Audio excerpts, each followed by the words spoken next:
Welcome back to ZOS Introduction. This is the 10th video in the series.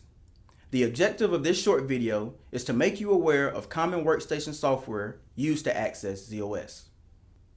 An internet search of TN3270 emulators is recommended for more information about available TN3270 emulators for Linux, Windows, and Mac workstations.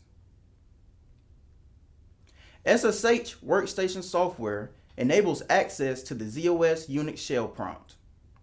The ZOS SSH daemon must be configured and started to enable SSH workstation software to establish a connection. An internet search of SSH clients is recommended for more information about available SSH client software for Linux, Windows, and Mac workstations. FTP workstation software enables the transfer of ZOS datasets and Unix files. The ZOS FTP server must be configured and started to enable FTP workstation software to establish a connection. Encrypting the ZOS FTP connections is relatively easy using FTP server parameters with accompanied public and private certificates. An internet search of FTP clients is recommended for more information about available FTP client software for Linux, Windows, and Mac workstations.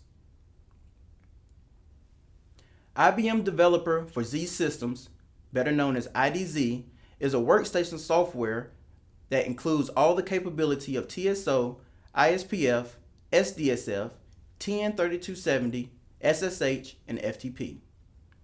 IDZ is a powerful development alternative to TSO, ISPF, and SDSF with additional development features. Detailed information and a free trial is available at the URL shown in the chart. The same URL on the previous chart includes a video demonstrating IDZ capabilities. IDZ is a foundation for IBM's ZOS DevOps environment. In summary, you are now aware of common workstation software used to access ZOS that includes IBM's foundation for ZOS DevOps environment, IBM Developer for Z Systems, also known as IDZ. Thank you for your time.